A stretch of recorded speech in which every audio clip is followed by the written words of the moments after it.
At 3 a.m., someone knocked on the door, but no one was outside. Have you ever felt someone watching you at night? In this video, I'm sharing top 3 scary, true knock-at-the-door horror stories, real experiences that will make your heart race, your skin crawl, and leave you questioning what's really outside your door. If you love real scary stories, hit that subscribe button and join me for more chilling adventures. 1 story, Black Hope Cemetery.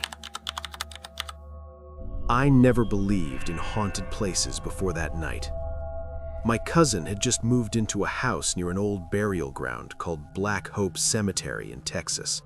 He joked about it at first, saying it was just an empty field with a bad reputation. But when I visited him for a few days, I could tell something felt off.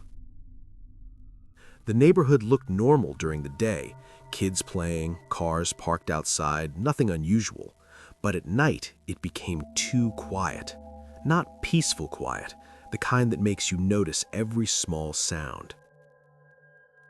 The first night, nothing happened. The second night is when things started. It was around 2:40 a.m. when I woke up suddenly. I didn't know why at first. My room was completely dark and the air felt heavy. I checked my phone, no notifications, no noise, just silence. Then I heard it, a soft knock. At first I imagined it, but a few seconds later, knock, knock, knock. It was coming from the front door. I sat up straight, my heart already beating faster. My cousin's room was down the hallway and I could hear he was still asleep. The knocking came again, a little louder this time. Knock, knock, knock. It didn't sound like someone in a hurry. It was slow, controlled, almost like whoever was outside knew we were awake. I got out of bed and slowly walked toward the living room. Every step felt heavier than usual. The house was dark except for a faint streetlight coming through the window. When I reached the door, the knocking stopped. Complete silence again. I stood there for a few seconds, trying to listen for footsteps or any movement outside, but there was nothing. I don't know why, but I decided to look. I moved the curtain slightly and looked through the glass. There was no one there. Empty street, no cars moving, no shadows, nothing. I felt a chill run down my back. Just as I stepped away from the door, bang! Something hit it hard from the outside. I froze. It wasn't a knock anymore. It sounded like someone slammed their hand against it. My cousin woke up and rushed into the living room asking what was going on. Before I could answer, it happened again. Bang! Bang! Now it was aggressive. He grabbed a flashlight and opened the door quickly. There was no one. We both stepped outside, checking left and right. The street was completely empty. No footsteps, no running sounds, nothing. That's when I noticed something strange.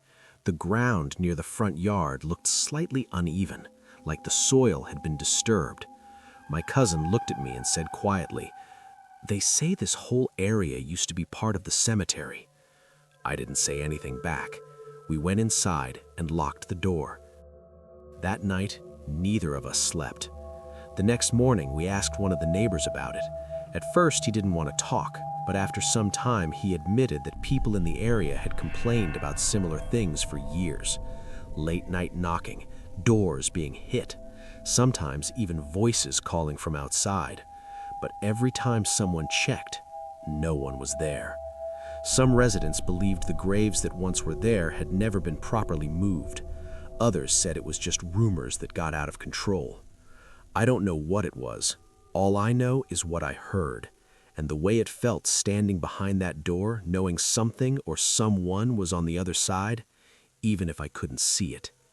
I left the next day, and I've never gone back. 2-story Villisca Axe Murder House. I didn't plan to stay the night there. At first, it was just a normal visit. Me and 2 friends were on a road trip, and we decided to stop by the Villisca Axe Murder House. I had heard about it before, the 1912 case where an entire family was murdered inside that house while they slept. It always sounded disturbing, but I never thought I'd actually stand inside it. When we got there, it looked smaller than I expected. Old wooden house, quiet street, nothing dramatic. But the moment I stepped inside, something changed. It felt like the air was thicker, like the house was holding on to something it didn't want to let go. We were supposed to just take a tour and leave, but one of my friends suggested we stay overnight. I laughed at first, then somehow agreed. That night, around 11 p.m., the caretaker left us alone in the house. He gave us basic instructions and said something that stuck with me. If anything happens, don't panic and don't provoke anything.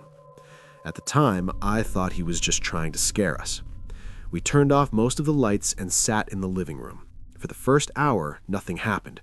We were just talking, checking our phones, trying to act normal. Then the silence started to feel heavy. It was around 1:30 a.m. when we heard the first sound, a faint movement from upstairs, like footsteps. We all stopped talking at the same time. One of my friends whispered, "Did you hear that?" Before I could answer, knock, knock. It came from the front door, soft, slow, clear. We looked at each other confused. No one knew we were inside. And even if someone did, who would come here at this time? Then it happened again. Knock, knock. This time louder. My chest tightened. The sound didn't feel normal. It didn't have that random human rhythm. It was too spaced out, too deliberate. We waited. No voices, no footsteps outside. Just silence again. I don't know what pushed me, but I stood up and walked toward the door. Every step felt wrong, like my body didn't want me to go closer. I reached the door and placed my hand on the handle. Behind me, one of my friends said quietly, "Don't open it." I froze for a second. Then I slowly moved the curtain and looked outside. There was nothing there. No cars, no people, just the empty street under a dim light. I stepped back, trying to process it, and right at that moment, Bang! Something slammed against the door so hard that it shook. I jumped back instantly. My heart was racing now. My friend yelled, "What was that?" Before I could say anything, bang, bang. It kept hitting the door, louder, faster. It didn't sound like knocking anymore. It sounded like someone, or something, was trying to get in. We didn't open it. None of us moved. After a few seconds, it just stopped, like nothing had happened. We stood there in silence, listening, waiting for any sign of movement outside. But again, nothing. That's when we heard something worse. Footsteps. Inside of the house, coming from the hallway behind us. Slow, dragging steps. We all turned at the same time. The hallway was empty, but the sound didn't stop. It moved closer. Step, step, step. I could feel it now, that same heavy feeling in the air, stronger than before. One of my friends whispered, "We're not alone." No one laughed this time. We grabbed our stuff and moved into one room together, turning the light on. None of us wanted to be separated. For the rest of the night, we kept hearing things. Soft knocks, footsteps, doors slightly moving. But we never opened that front door again. Not once. In the morning, when the caretaker came back, we told him everything. He didn't look surprised. He just nodded and said, "That door, it's very active." I didn't ask what he meant. I didn't want to know. All I know is whatever knocked that night wasn't someone outside trying to come in. It felt like something inside was trying to get out. 3-story Helltown. I never thought I'd end up in a place like Helltown. It started as a simple weekend trip. I was driving through Ohio with a couple of friends looking for abandoned spots to explore. One of them mentioned Helltown, an abandoned town with a reputation that made the hair on my arms stand up. At first, I laughed it off. Old houses, empty streets, what could really happen? But when I entered the town, the air felt heavier than usual, like it was pressing down on me. The streets were quiet, too quiet. No birds, no cars, not even the wind seemed to move the trees properly. Just broken houses and empty yards staring at us. I felt the first twinge of unease, but I tried to ignore it. My friends were joking around, taking photos of boarded-up windows and graffiti, and for a while I convinced myself it was all just my imagination. We parked near a small cluster of houses. The front door of one of them was slightly ajar, swinging gently in the cold breeze. Or so I thought. As soon as I stepped closer, the door slammed shut with a force that made my stomach drop. My heart raced, but my curiosity got the better of me. I pushed it open again and went inside. The house smelled like dust and decay.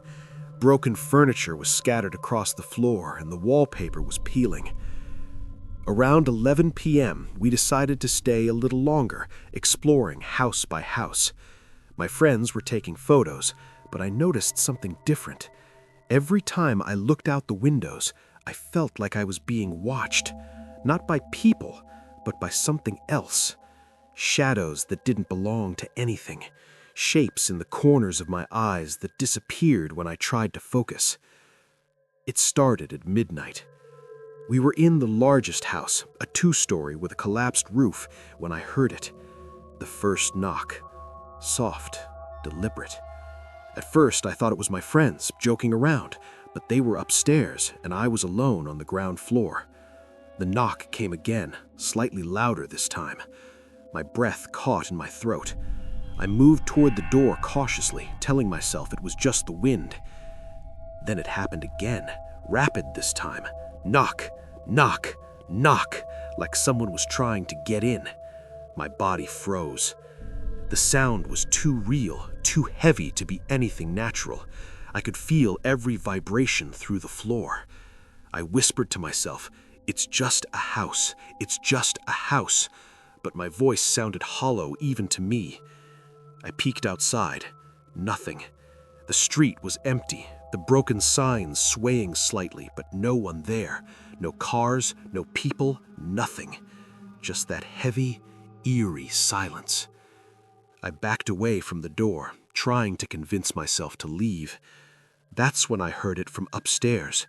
A slow, dragging step. Step. Step. Step. It moved across the floorboards above me. I called out for my friends, but they didn't answer. The air was suddenly colder, and my chest felt tight. The knocking continued intermittently, sometimes at the door, sometimes from inside the house itself.